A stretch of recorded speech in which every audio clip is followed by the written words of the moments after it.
Good evening, Haddonfield, and everyone out there that's not from Haddonfield. Thanks for tuning in to Haddonfield Talks. We are here with the big cheese himself. I'm so excited to finally have Dave Siedell here, the man, the myth, the legend, the mayor of Haddonfield. How are you, sir? I'm okay, but the smoke going up my skirt is starting to cloud my view. So, Thank you so much for joining us tonight. I've been looking forward to this private chat. I have to give a shout out to my co-host Chris Tempano, who's in Chicago tonight and couldn't make it with us. He does send his regards. Well, give my regards to Broadway and to Chris. So we've got a lot to unpack in a little time, Dave, because I feel like this is a long time coming for me, bud. But that's all right, Chad. Hey, listen, our commissioner meetings can go 5 hours, so I can talk all night if you want. God bless you, man. I had a lot I want to talk to you about, but I want to start. I was thinking about this on my drive over here tonight, and I remember going to these Borough Hall meetings when you weren't up on the podium at all, and you were just a citizen, but a very boisterous, a vocal, a passionate individual. Where did this all come from? Give me the whole background that led you to want to go from really passionate advocate for certain aspects and things. Like, what got you motivated? What got you going on? Well, how long have you been in town? I've been in town since 19, but I've been active I was active with the meetings, I would say, for about 2 years. How long have you been active at the meetings? 2009. Oh, wow. So I had the original Haddonfield Talks, Chad. So I heard about that. I heard about that. Not David Hunter. David Hunt. Uh-huh. Frank Halston, Herb Hess and I were moderators of the Yahoo group Haddonfield Talks. Uh-huh. It was from 2003 until about 2009. We argued with Steve Rosenblatt, Lee Stein, God bless her soul, and a lot of folks about the same topics. Let me see: Bancroft, Rose Woods, Dogs Off Leash, the school system. Back then the taxes, you had to vote on them, and they could be 6, 7, 8% raises every year for school taxes, especially. So I've been involved for a long time. So that passion that you see is, people that have been around a long time know that I've been pretty vocal for a long time. Where did it all come from? Was there anything specific that led you to it, or that's just been your passion? Sure.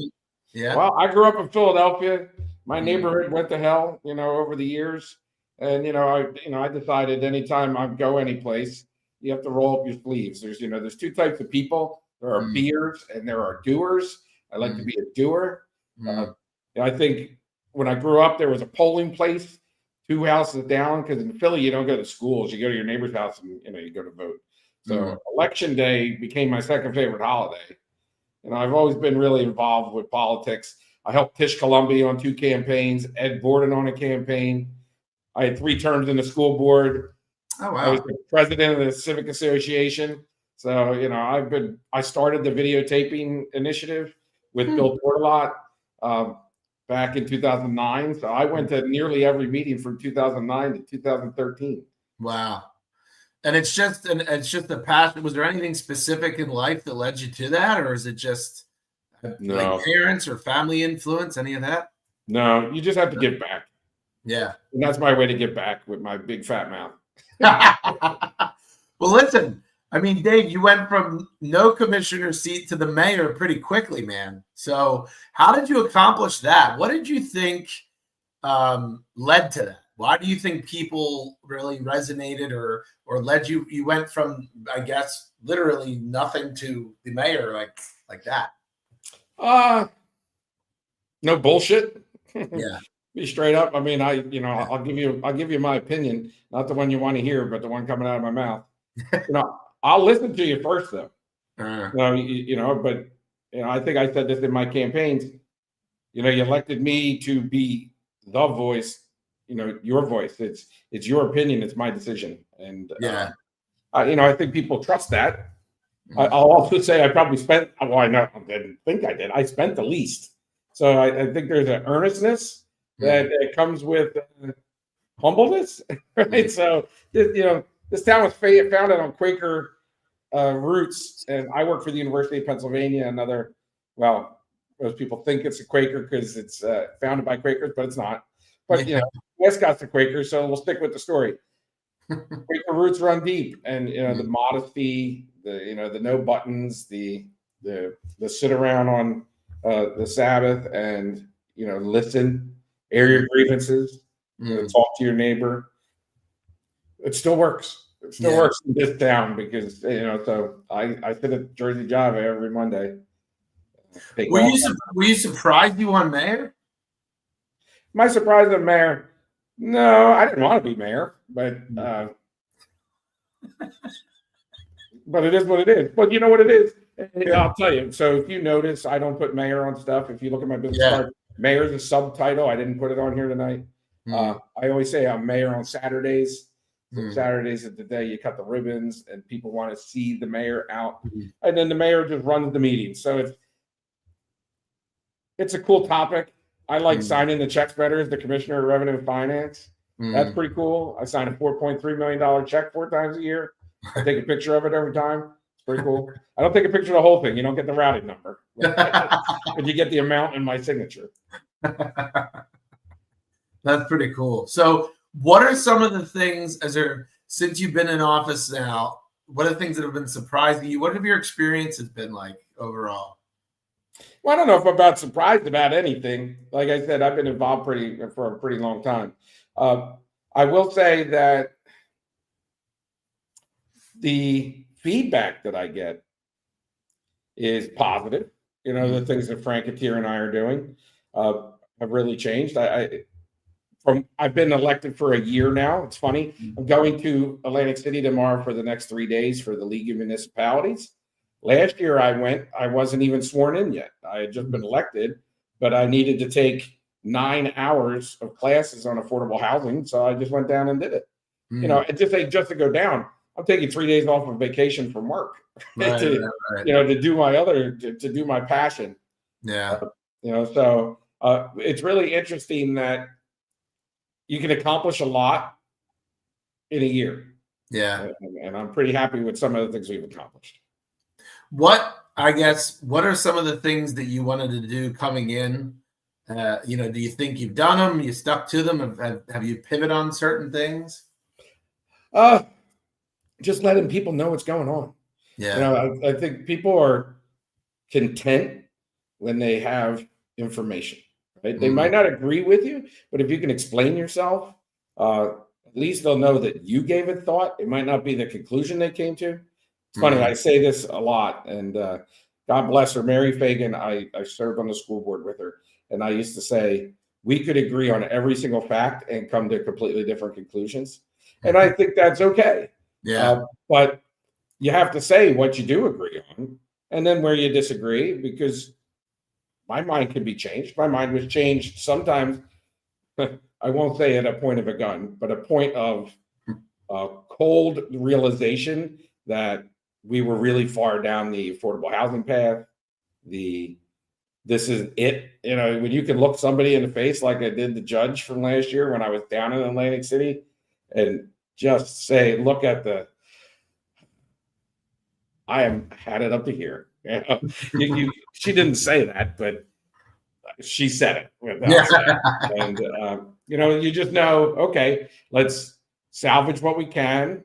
Let's make the best of the bad situation, and then explain that to people. Now, some people might not agree. Some people just wanted it a different way. Hey, I wanted it a different way. But so the biggest thing wasn't a Bancroft decision, wasn't anything like that. It was just being able to tell people what's going on, posting the videos so that you can go back. If somebody said, I heard it one way, and you said, I heard it a different way, just go watch the video. You can hear how it was said. And that's really important. So you got rid of hearsay. Posting the minutes, approving the minutes, putting those strategies or putting those practices in place to keep making sure information gets put online. We talked about a street list last week. The first thing out of Attier's mouth. Hey, can we put that street list online so everyone can see how we grade the streets? Sure. Why even ask? Just put it online. Right. Joanna McDonald is really an unsung hero in our borough because she wants to tell the story. She was a reporter for Channel 10. Right. She knows how to stick to the facts, Edward R. Murrow style. And we just say, Joanna, just tell the town what they need to know. But not what we want them to say or what to hear. I don't tell her what to post. I just say, I think it's important to do this. Frank with his weekly crime stats. Well, now that people are used to them, you can start asking questions. Hey, a month ago, the numbers were like this. Car burglaries were really high. Now they're not so high. Why? Well, it's probably because it's getting colder, right? Or, I don't know. Let Frank answer that probably on your last podcast. It is really about just people feeling that they're in touch. And so that, I think, is my best accomplishment is really took some convincing of people in the barrel hall, to think, oh, you sure you want to say that? Sure. If you don't want to say it, that's when we have to say it. Is that, I'm just curious, like, and it's not so much factual, but more of an opinion based. Was it something is it just had been passed down the line in terms of like a lack of communication or information? Or is it just systems that needed updating? What was it? Why withhold the information? Chad, it's human nature. Yeah. This is a part-time job. Everybody's got another job. And we're doing the best we can. And you have to take the wins where you get them. And the wins are a lot of times personal. Right. So for me, I'm a baseball umpire too. I'm used to being yelled at. Right?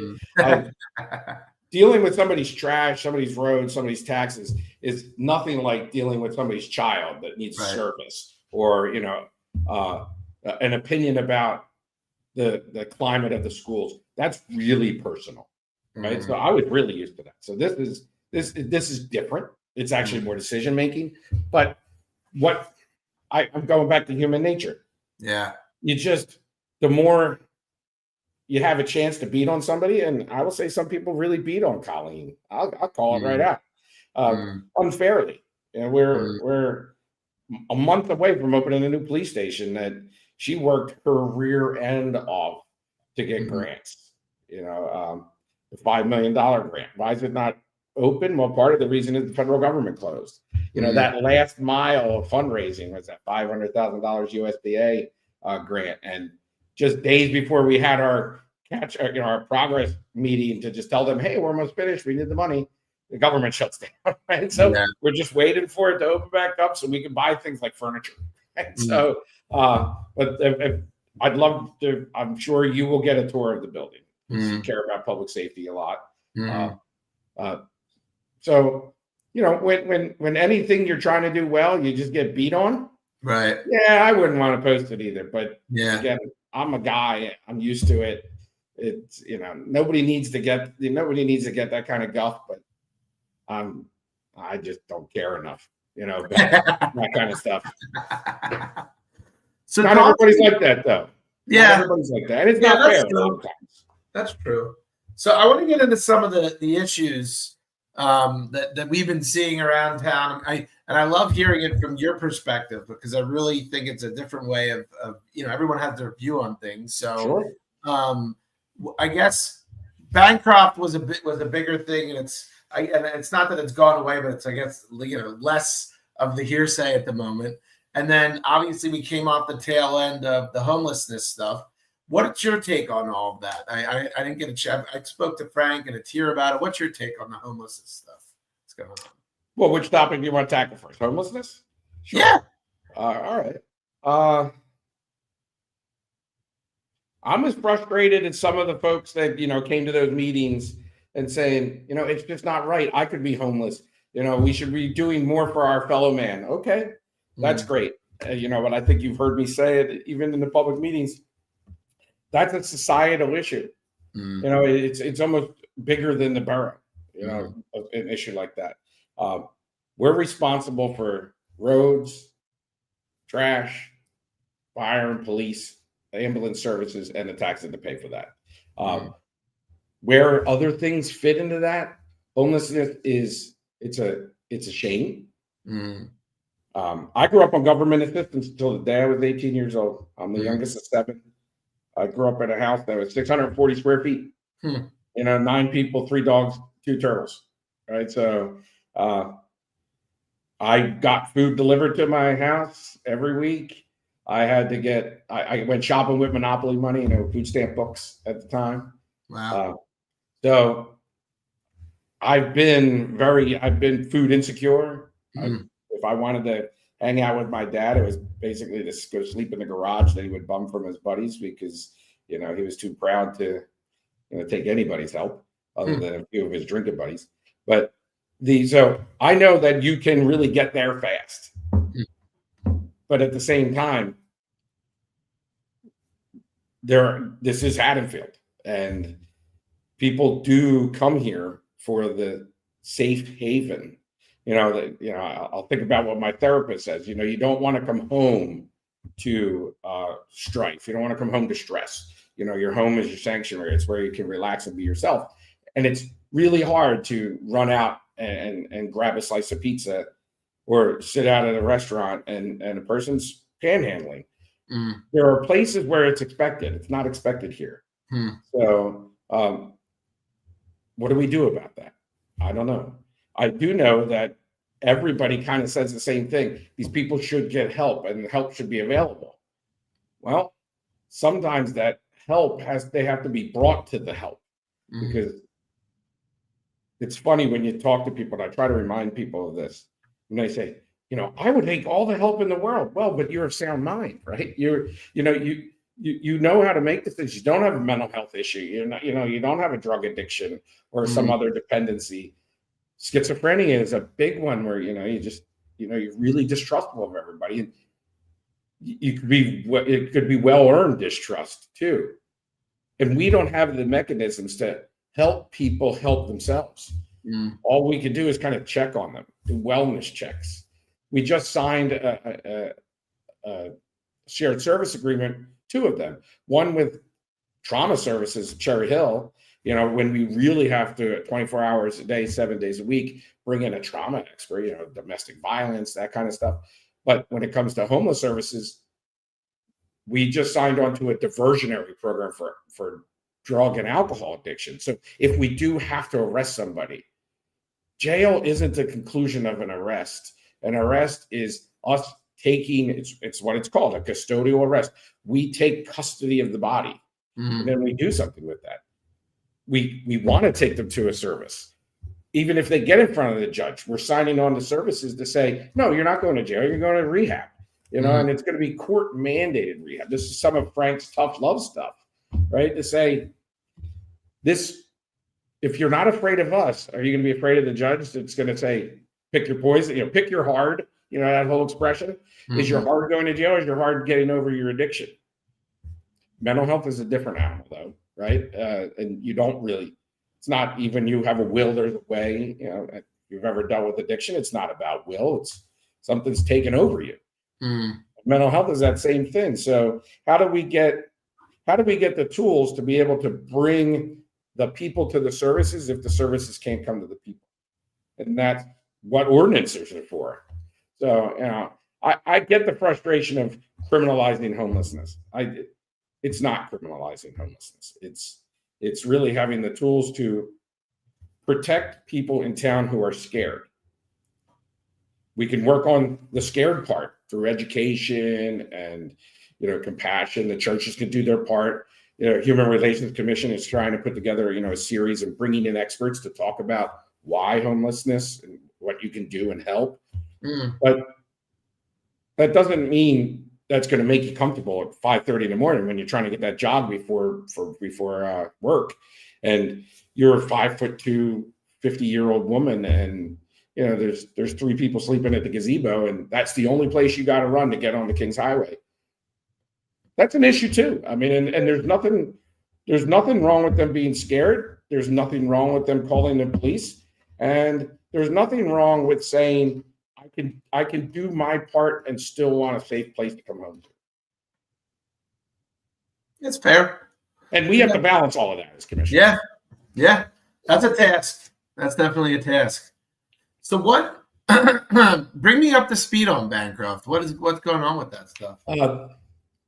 So we just last month, I guess, we passed the pilot. We had the meetings with the school board. We're in talks with them about how we would help each other.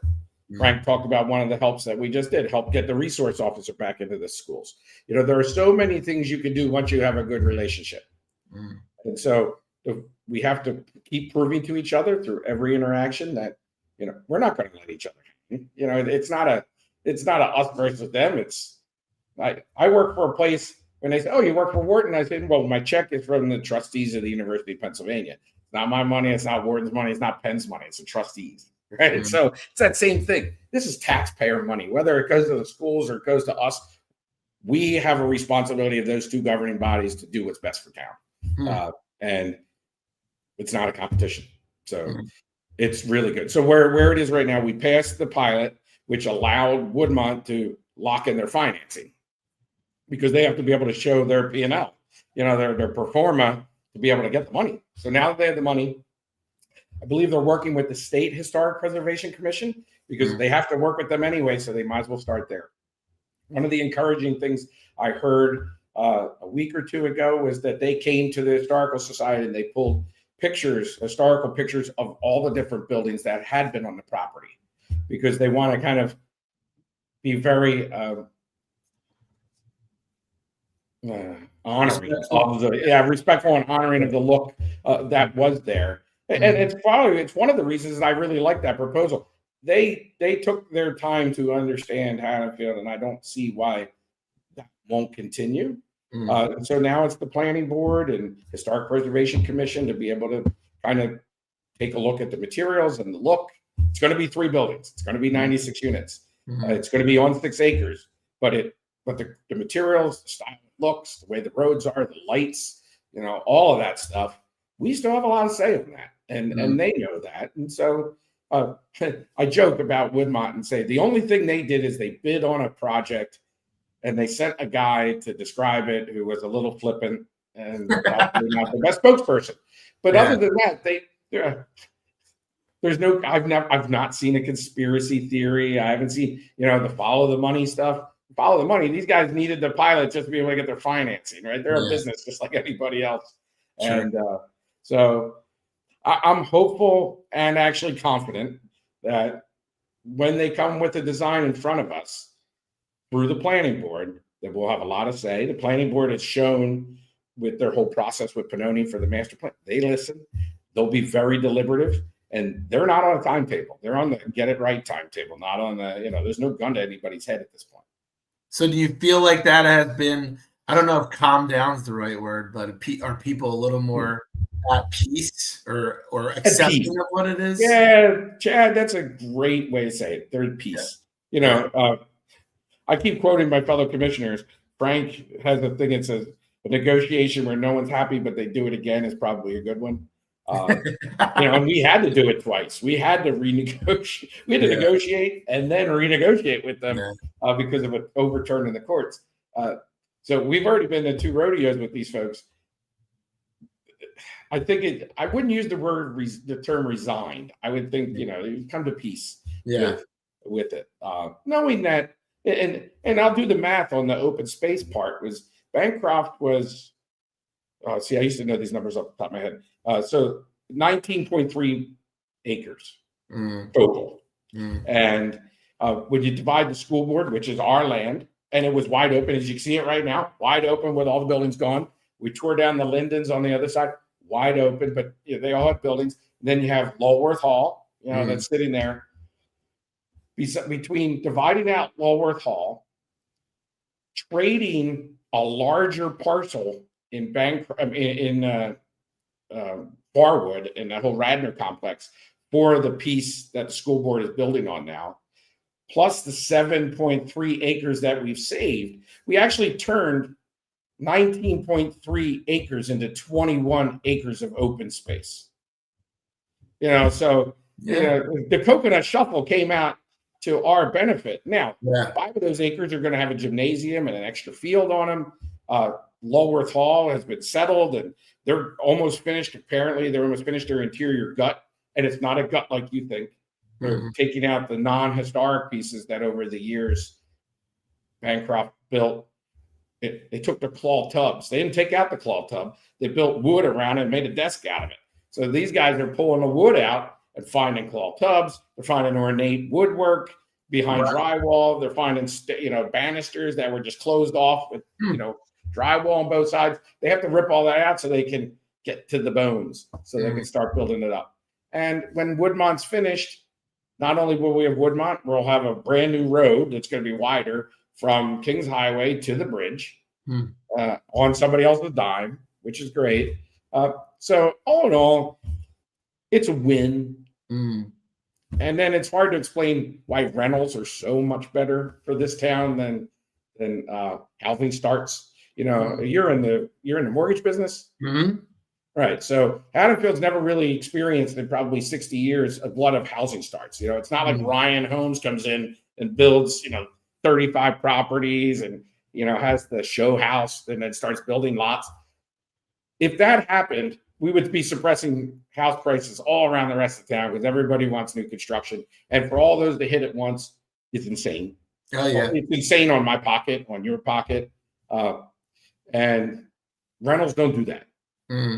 And rentals, it's funny, they'll pack apartments for kids. I live in an apartment. I'm right here, and I'm in Haddonfield Manor right now. And there's one family in my building, and it's all 2-bedroom apartments, right? And those are the quietest kids in the world. Every kid's quiet, but it's really hard to do apartment living with a family because you're going to have the neighbor banging on the door and saying, "Shut the damn kids up." Right. So that's not a conducive environment. I don't care how good the schools are. And the numbers really do bear it out around town that our clustered apartment complexes don't generate children. They just don't. Right. Yeah, that makes sense. I guess then we move towards some of the other stuff that I think have become more of a. So we did the Bancroft, we did the homelessness stuff. Sure. I want to shift a little bit to celebrations and some of the event stuff. Sure. And I know that was a little bit trying and a lot of. Do you think the fireworks will ever come back? No. But that doesn't mean a Sky show's not coming back. So I'm going to break some news. No, I'm going to break some news for you. One, we are a built-out historic town made out of wood. The school district's insurance company doesn't want it to have fireworks on the property. We had land when we owned Bancroft to shoot it off when the schools were no longer viable to shoot off, right? Yeah. And then we sold that land. And so the only little parcel of land we have is that like parking lot next where you can fish in Hopkins Pond. And we'd have to cut some trees back to be able to shoot up the fireworks. And we could burn down birdwood. And you know what? Janet doesn't want that, right? So we're not happening there because residents do have a right of first refusal when, their house could catch on fire. They have an opinion. You don't always get an opinion. They get an opinion. So there really isn't any place to do fireworks anymore. And we're not the only town that's in this boat. Haddon Heights hasn't had fireworks in a long time. They offloaded to Oak Lynn because Oak Lynn has a park. Heights has a dump just like we do. And it's not that you're going to set the dump on fire. It's got one road in and out. If something did happen, God forbid, and I'll only mention it for 1 second, it's like the Washington Avenue issue with Halloween. You can't. You think you're just going to get away with 1 second? For the greatest of intentions, you can't make it so a fire truck or an ambulance can't get to somebody in need. I wouldn't want somebody to die just so we can all watch fireworks. It's just the way it is. But I'm saying we've already secured a drone show for next 4th of July in conjunction with celebrations. So, it's just we jumped on it as a borough because they were filling up fast and we have the credit. But celebrations will fundraise for that. They'll pay for that, like they do the tree lighting and the hot chocolate that they're going to be doing in a couple weeks, like they did for the 4th of July parade. They pay for the mummers. The celebrations does. For the parade. I like to put it like this for any event. and it might be a little bit different from my predecessor, not just Colleen, but I think Neil had a different take on it. Jeff had a different take on that. Tish had a different take. I think of the town as we provide the canvas, you provide the paint. Like we're providing the street, we're providing the trash, we're providing the security. You might have to pay for it depending on the type of event, how big it is and when, you know, but we'll provide all of that. You provide the idea, you provide the, you know, the excitement. We just are going up for vote next week, our first for-profit street closing event. It's a New Year's Eve ball that Sparrows and Kings Road want to close off part of Mechanic Street, you know, to have that. I'm good with that. If I were king of the world, I would close off Mechanic in that parking lot once a month. Yeah. And offer it out to somebody to do something with it. Like, again, we provide the canvas, you provide the paint. So I'm all for the events. Now, events do come and go. You know, I spent a lot of money in my 20s getting model trains, you know, Lionel trains, and they're worth nothing now, right? So, you know, because some interests come, some interests wane. The car show is not one of those things. We've been talking with the Runnymede, you know, the car people to bring the show back. There's just a reality that we can't just put pieces of wood out to block the road again when you're going to have 1,000 people on the street. We have to bring the heavy dump trucks out, the fire trucks. They're not just there for show. They're there for somebody who's got a screw loose to get in a car and go plowing down Kings Highway. That's a whole different ballgame these days. Yeah. And that's why our volunteer in our police auxiliary, God bless them, but they can't arrest somebody. And nowadays, with the events that you see in Collingswood, they had a great it wasn't this Halloween, like Halloween before. I was in line with my kids waiting to go to the haunted house, and then they told everybody to go home because there was a big fist fight, and a lot of kids came, and it's because they didn't have police presence. They only had volunteers trying to keep a crowd of people. They're not trained in it. And sadly, this is what our society, you know, to go back to almost like linking it to the homeless issue, it takes people with know-how and authority to keep peace. And sometimes that costs money. If on the schedule we have to pay overtime. Yeah. I mean, the fireworks, it'll be missed though.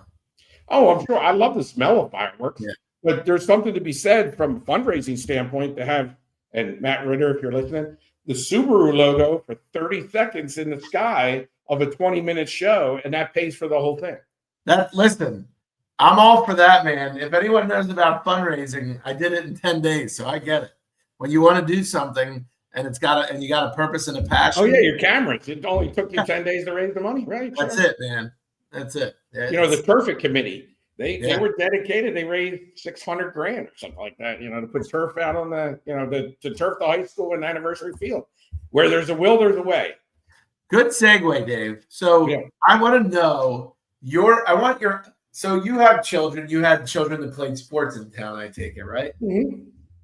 So for people that don't know, what is the relationship with, so the fields, Crowswood, and some of the others, they're owned and maintained by the borough, right?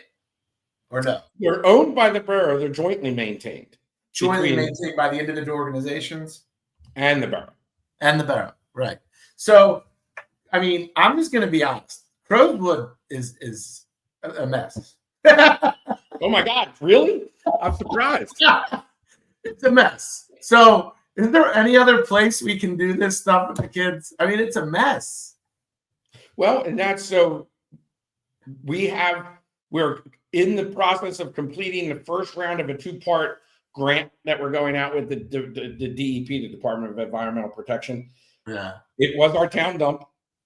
It was capped in the 70s, and it was capped to the quality of the 70s, which was a lot of like ash, you know, a lot of packed leaves, a little bit of stone, a lot of rocks. Last time they did Kings Highway, they pulverized the rocks. There are slabs of Kings Highway under there, you know, that look like were dropped in because it was cheaper than hauling it to the reclamation place, probably in Belmar. Wow. And that was just fill. So they put heavy things on trash, then put dirt and grass. And, you know, it worked for a while, but it stopped working. And the DEP we had to shut down fields because not just glass comes up. We got springs every once in a while, hinges, stuff that you just threw away. And I always say that if there is a puddle, that's because the cap is still good. Everywhere else, there's not a puddle. The cap has already failed, and the water's just going down there. So it is a long-term process. So the study is to determine how much of Crow's Woods we have to peel off and redo with drainage and concrete. That's what the DEP will pay for. And then we're trying to get more of a grant to say, what do we put on top of that? So the borough is saving up about $2 million to put dirt and seed to do it again, right? Put dirt back on top of that concrete, plant seed. There's quite a few folks in town that would like to see turf. There are gardeners that would like to see something else, but no mistake about it. We have to get rid of the garden that's there now, just like we have to get rid of the not the gazebo, but they have that. It's like a gazebo, whatever they call that thing. We have to tear that out. The parking lot's got to go. Like, we really have to peel off the layer. But before you even do that, you have to create alternatives. So we got a grant to execute. We're going to be building a playground down off of the end of Wayne Avenue at Radnor, on the corner where the old 70-foot baseball field was.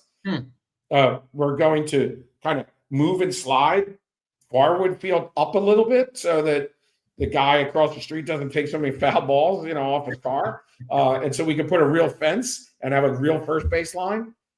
But then past that wall, going towards Wayne Avenue and going down Barwood, we can create 2 complete rectangles. So at least we'll have 2 more grass fields to offer. Now we're also trying to time this so that by the time the school board's next turf field comes online behind their new gymnasium, that is high volume field, because that will be turf. Between those 2 rectangles, doing the work of keeping Centennial Field going, and there's a little turf program going on there. I've heard they've started fundraising for that, and even the little field by Rileywood and Mountwell Playground will get by. And that will give us the relief to be able to peel the skin off of Crow's Woods and redo it. Got it. So when people say, is that happening next year? No. I mean, next year, and maybe in the next 18 months, we'll get those 2 new fields built down at Farwood. And then we can start to think about shutting down Crow's. But the goal is not to leave everybody high and dry, but there's definitely going to be a little belt tightening. Sure. But hopefully not, because that extra turf field, between that anniversary, it can really take a lot of weight off the other fields for it. Now, as a parent, you can then decide if the turf field is safe enough for your kid to play. My kids played on turf field, and I never really thought about it. But it's another factor you have to factor in. If you, as a parent, you make your own decision about your own child's safety. Again, we're providing the canvas. You provide the paint. We're providing the field. You provide the opportunity for your child to use that field. Not our decision. It's yours. I want to ask you a question about taxes, because you're a tax guy. Right? Well, I'm the director of Revenue and Finance. Sure. Yeah, so I want to ask you a question about this. So I'm going to go with the naive question and approach with this. I like being dummy a little bit. So Haddonfield has very, very high taxes, right? Real estate taxes relative to the general area and just in general, right? What's your take on the use of those taxes in terms of where it's allocated? And do you think that there are other places we could be putting it? Does a lot of it go outside of Haddonfield that we may or may not know about? I'm just curious.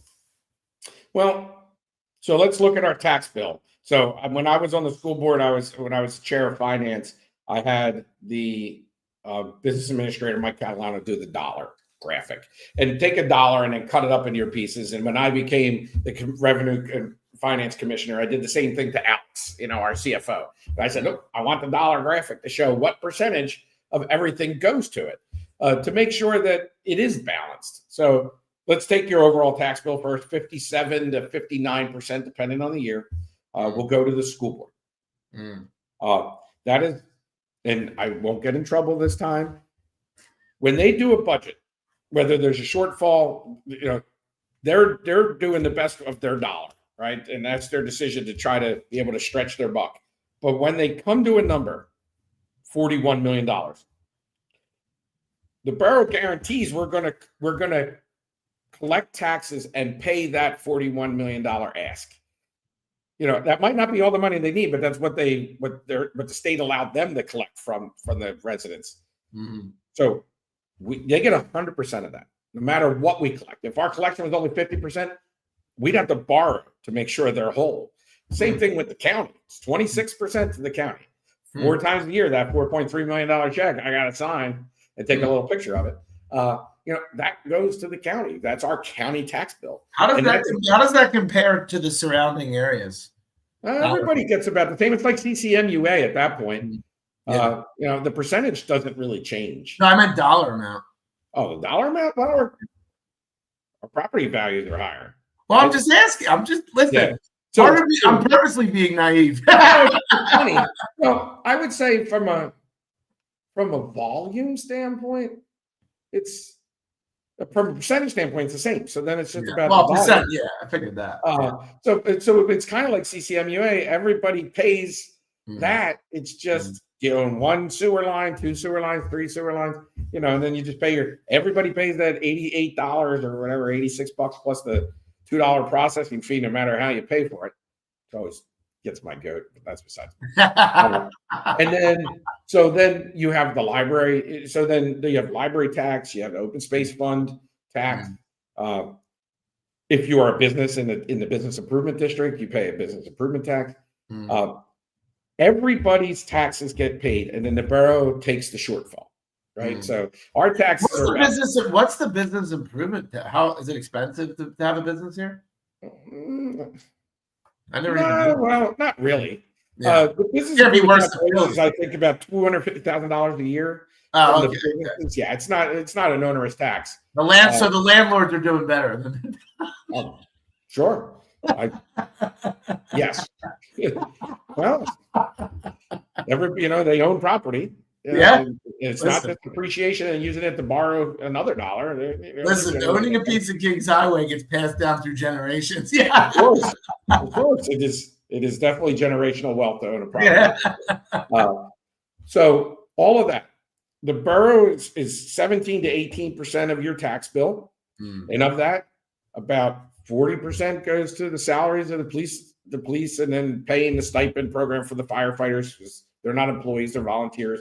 But we pay them to stay overnight, the EMS, and then you have public work, which is another about 43%. There's just more people in public works than there are police. And then so you're looking at 86% of your tax bill salaries for everybody. A negligible amount in the people in the building, like the clerk and the deputy clerk and the tax collector and that stuff. A lot of those are shared services, so we're only paying fractional tax assessor, fractional tax collector. Our CFO he's the CFO of Voorhees. We pay a shared service for him to do our book too, because we're much smaller than Voorhees. So a lot of good, smart decisions to get really high quality people at a fractional unit. And then the rest of it goes to the roads and it goes to field maintenance, and it goes to, no matter what about the fields, because that's where this whole conversation started. We provide the fields, and then specialized and specific maintenance per sport field is what they're on. So we'll mow it, but we don't touch the chemicals. So they'll bring the people to do the chemical weeding, and some ground needs softening, like the clay at Little League complex. Well, they basically take care of the whole complex themselves as a shared service with the borough. But the chemicals we don't touch, but we mow it. 2 things we provide that most towns don't. They make the organizations pay. We pay the electric bill for the places that have lights, and we pay the water bill to water those fields. And so they're really big expenses that the borough has. So our electric bills are high.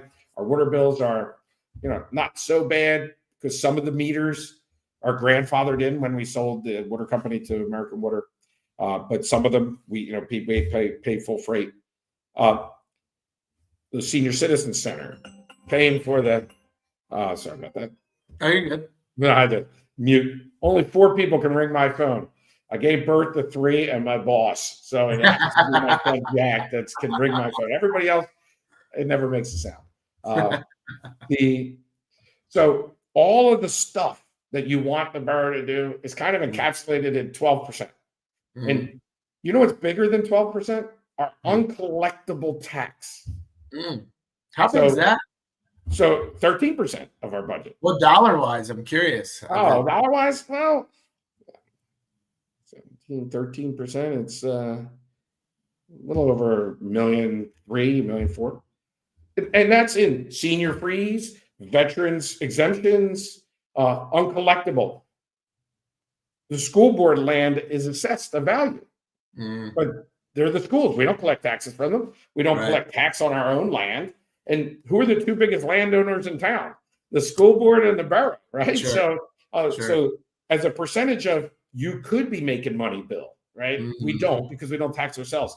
So some of it is uncollectible because we're taking care of seniors. And the senior freeze program, there is a rebate, but we don't get back dollar for dollar. It's fractional. Same thing with veterans freeze and veterans exemption taxes. But since the 2 biggest landowners are untaxable, it's a big part of our bill. It's money we forego because we're using the land for public. I want to ask you a very obvious boring. You asked me a question that was boring.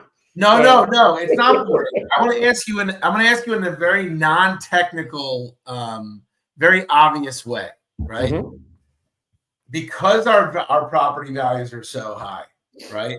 Many would think, do we have, based on the population, more money, right? It's just like but that's I'm running through an obvious question of, this is what people probably think, right? Yeah. Such high property values, is there necessarily more money available? Period. No. And it's funny because it kind of goes back to that school board thing. When they set their budget, $41 million in local taxes. If we hit a windfall, they don't get any more money. They get what they asked for. Right? The borough might be able to use some, start filling some of our surplus accounts, but it doesn't mean the school district gets any more money. We're not allowed to give them more money because that would put their tax rate above the 2%. If we got a windfall, we'd have to give it back because we can't raise taxes more than 2%, plus and minus, depending on whatever, little window that the state gives us from year to year. There's some exemptions every year. But here's where it really comes down to, and it hurts the school district way more than it hurts us, and that's the state funding formulas. So, Haddonfield doesn't need money because they have money. That's what you just asked, right? But we're based off of municipal borrowing, a lot of times based off of median income. So our median income is $178,000 or something like that. That's the median family income in Haddonfield. So that means half of the households of 4,500 households make less, half make more. The school district, it's on average household income. So the person like me who's close to the median, I'm on the good side of that median, but not Bryce Harper side of the median, right? And they're dragging it up. But the point is, Bryce Harper might make $30 million a year, and his household income is part of that equation. But his house is still only like $1.5 million, and we're still only collecting $28,000, maybe $30,000 a year in taxes from him. He could make $100 million a year. We're still only getting $30,000 in taxes off his property. So the fact that any of these formulas look at income and not property value is insane because we can't. Nobody's knocking on his door and saying you got to give more. Well, police and fire are. They say give me $50, right? But that's not how it works. So salary and family income. It's why our property values are high because it's really more supply demand. Our house isn't made out of different material than anybody else's. It's just a more desirable location. But so that's where the skew is. We got people who make a whole lot of money, but you can make a whole lot of money and live in a 3, 1.5 on South Edge Park, Yeah. and God bless you. You're putting it all in the bank, or hopefully you're doing some societal good with that money. But you don't have to. That's on you. What areas do you think need more funding? I'm sorry. Again, I don't even. I'm going to have to tell them. You forget it? No. I'm just going to tell them. Look, don't do that.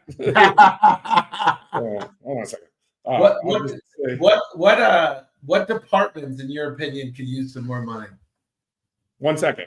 Yeah. And I'm a text. I'm a dude. I'm in a one at a call. time? I'll call you back when I'm done. And yes, I do call my son dude. But what departments need more money? Yeah. Well, it's a philosophy of mine, and that is I want people to have a reason to live here past their kid's 18th birthday, in their senior year. Mm-hmm. So I would love to see money to go into adult recreation. I won't call it our seasoned citizens. How many leave, Dave? I'm curious. Do you know? Not as many as you think, but eventually, I'd say more throughout that 4 years of college. It's not. People who put the sign out when the last kid is. They were probably holding on, right?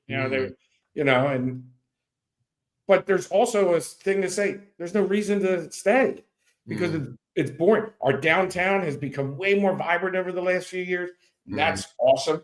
The last administration really put a lot of effort into, bringing events and just helping the downtown, the partnership for Haddonfield that got really strong with the hiring of they've always had an executive director, but I think that symbiosis really helped. So that's one reason to stay.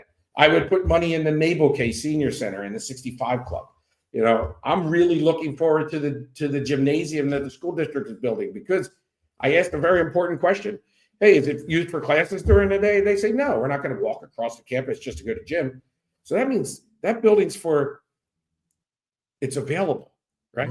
During the day for the people that get chased off the track at 8 o'clock in the morning. Hey, what if you could go into that building and walk on the second floor track? What if you could go in there and it's basketball, half the year, but every day at 8 a.m. is set up for pickleball. And you get three, if you've ever been to the Croc Center, their basketball courts, it's 3 courts of pickleball going. We could sell a membership to a person at a really reasonable $5, $20 a week, right? And no skin off your teeth to have that social interaction before you're 65 or 70 and you start going to Mabel K. It's just, hey, I work from home. And you get really used to that lifestyle. That's what I really want. And that's kind of reflected. And I'm going to pivot you to the next question, which is, the master plan and all that. The whole making it more attractive for rentals, making it more attractive for accessory dwelling units is another reason for you to be able to afford to stay. So we can work on the affordability of the stay in town.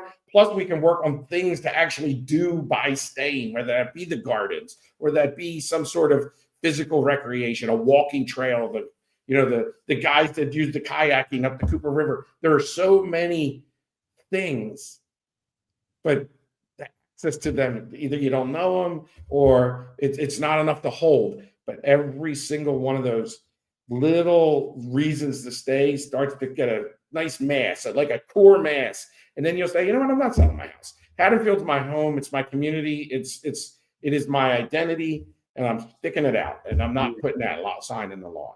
And what does that do? It also helps a house not have children for longer, which then helps overcrowding. And, so I just described about 15 levers that we can pull. And even a little tiny pull on one lever is moving another lever. And you're not sure which one it is. So it's a constant game of getting it right. You get it right. Get it right. It's like a balance sheet. It's a snapshot moment in time. But these levers themselves are income statements, right? Sometimes it's going to cost. Sometimes we're on the good side of the money. Sometimes we're on the bad side of the money. Well, I'm going to ask you, guy, so I'm using things that you'll understand. No, well, I want to ask you a couple. Do you think the police have enough money to run their department? Do they have enough money? That's a loaded question because I don't know. They're the experts. Are they doing what they can with what they have? Yes. Do they have more? Sure. I mean, you proved the worth of the cameras, the license plate camera. We wouldn't have bought them. It's the same thing as, the teacher grants that the HET does for the students. The school district wouldn't buy a thing that makes that takes your pottery clay and makes it all soft again for the next class. It's just it's a luxury. But the HET bought it, and now the art class is taken off because it can teach more pottery. The license plate things, we're providing more information to other towns. It's a way to share. So the next time we pick up the phone and say, hey, can you help us? They say, sure, because you helped us, we'll help you. So they could always use more money. You could always be safer. We could have more cops to do things like write tickets instead of write tickets until something else happens, and then they're gone off of their ticket writing station for the next 4 hours. People say, why don't you write more tickets? Well, we don't have enough cops to just keep writing tickets. And in the budget, we were going to add another cop, but instead we helped out Officer Ernie stay in the high school. But what did we say with Officer Ernie? When he's in the school, he's the resource officer. And then he has to go downtown and supplement our other class 3s, Officer Leverick, to help with not just keeping the kids rowdy. You ever see how many illegal left turns are happening on Chestnut Street and, and off of Tanner? Like they make the weird left off of Tanner. They make the crazy, insane left at Saxby's. They're trying to keep that at bay too. So yeah, sure. We could have more cops. It's not necessarily more money, but we could certainly have more cops to make some of the habitual things that drag us down a little bit. Unruliness on the sidewalk, speeding, people rolling stop signs. That's just a matter of manpower more than anything. And so, sure, police, firemen, same thing. We've done a very good job making sure we're manned, but we are going to be approving going after a grant to study making some changes at the firehouse so that they can recruit more women firefighters, so they can have their own bathroom and their own shower facility instead of this whole sharing thing that they do now. That will definitely help town have more volunteers. We provide the canvas, you provide the paint. Like we provide the bathroom and the shower and the changing service in that building. And then you go as a volunteer organization, go recruit more women. How would you grade us fiscally? Physically? Well, no, fiscally. Financially. Oh, very healthy. Yeah. Oh, very healthy. But people say follow the money. The money's not the money's stretching like rubber right now, right? Like it's fiscally, we are very sound. And sound is sound policies to not get ourselves in trouble, not overextend ourselves. Could we have some things that other towns have? Sure. But what are those towns for going to have the thing you want us to have? Like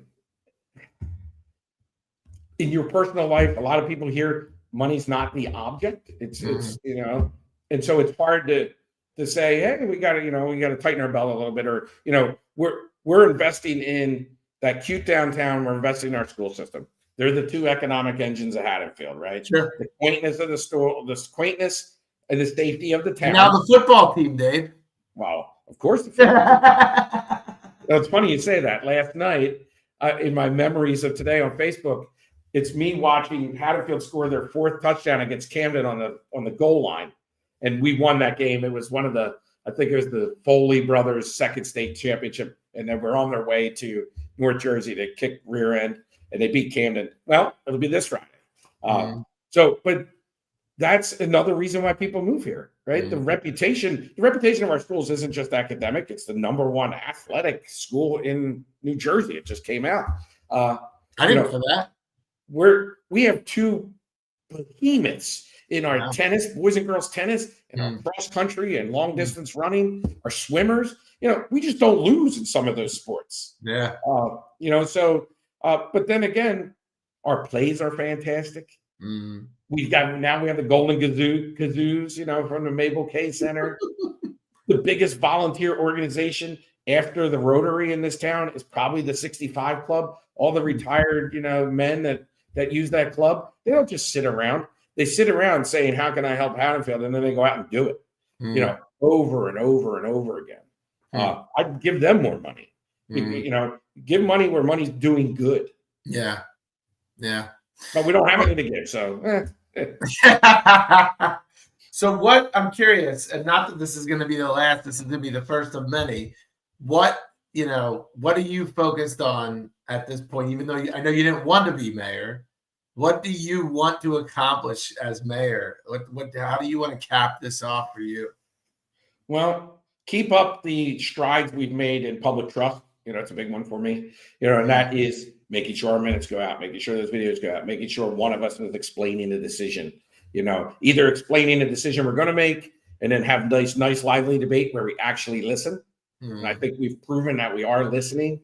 We are making adjustments based off of feedback and then explaining ourselves, because you're going to have to vote for us eventually again. And we'll have a nice big track record, and you can go back to every video. You can watch me yell at one guy for, when I was on the school board. You can play that on loop. I don't really care. It happened. Right. So that's important to me. But coming up, we have a new master plan. The first complete revamp since 1984. And now just last work session, we got back with the consultants to say, let's prioritize it, not in terms of what do we do, it's what ordinances do we rewrite to set the guidelines and the goalposts. So that's the work that's going to take more than the next 4 years. 4 years isn't enough to get them all done. Our first priority is going to be the things that people complain about the most: tear downs, oversized houses, impervious coverage, creating, rain issues. So one of the things of the master plan is if you are pre-existing non-conforming, I don't take any walls down, guys, because if you do, you're going to get reset to the zone, and you're going to have to, especially if you tear it down, you're going to have to go back to less than the zone, because we're going to have a 2-tier zone system. One, if you are staying in that footprint or in that pre-existing non-conforming, you could keep with the side setbacks or maybe the impervious coverage variance that somebody got like 15 years ago. But if you even take a wall down, tough, you reset it. And not only reset it, you're going to be under a different level. So it's not that the house you take down, the next one's going to be bigger. Actually, the next one's probably going to be smaller, because most of our houses are pre-existing non-conforming. But when it gets a little smaller, it gives you more land to do an accessory dwelling unit. Or if there's a societal good in certain zones to go back to that footprint because you're making a duplex. And these are wrongs that we have to right. So here's the wrong. There was a duplex at the corner, I think it was Lincoln and Walnut, had a fire a few years ago. It was a duplex. And because it was in the wrong zone off of a 40-year-old master plan, they couldn't rebuild it as a duplex. They weren't allowed, even though it was a duplex forever. So what did they do? They subdivided and they built 2 single-family homes. Now, which one do we want? Do we want that? They basically took up all the usable land. But financially, they had to do that. I mean, you can't just say, oh, well, I had a fire, tough break. No, people invested in these things. So, that's a wrong that could be righted. But then on the other side, these houses are getting, big is subjective, but impervious coverage isn't, right? Side yard setbacks, rear yard setbacks, they're not subjective. Those are things that are in ordinances by zone, and we got to stick to them. And that's what's going to get us out of it's going to help with it's not going to get us out of our water mess. Climate change is real, and pipes aren't any younger than they used to be. So, so we can help to bring that manageability back in. There could be an incentive program to voluntarily put your home on the historic register. Maybe your tax bill is not going to be so high because we know it costs more to maintain a house like that, but the town wants that. So what happens? That 13% uncollectible tax starts to go up a little bit more. Like we're forgoing a little bit more, but for a good. So these are the things that we're going to tackle first. But certainly not. There's a whole list of things. Downtown, things you can do. Historic glass is a big issue, right? Like what is historic, especially in an industrial building like the high school, which is historic.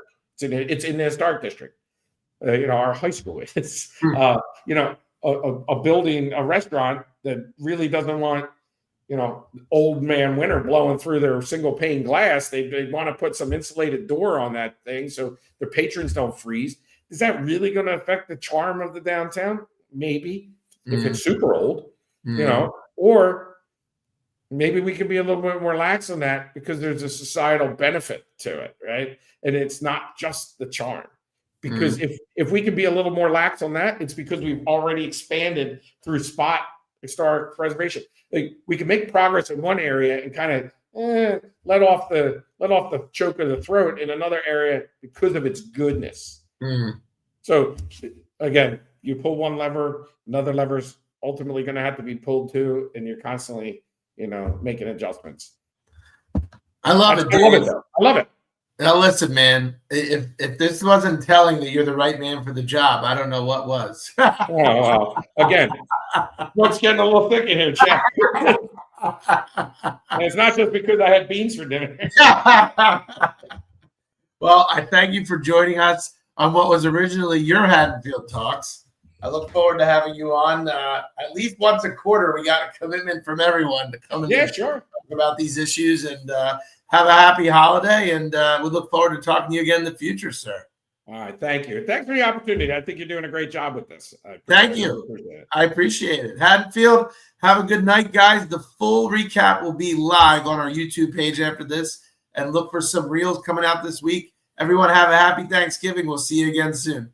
Yeah, hey, Chad, hold on 1 second. Yeah. What's up with the real, tight zooms on your recaps? Like, what's up with that? That, Dave, is what they call AI. All right, fair enough. All right, fair enough. We'll see how you look soon, buddy. $50 million smile. I know what I look like. I know what I look like. Have a good night, everyone. Thanks, Dave. All right, see ya.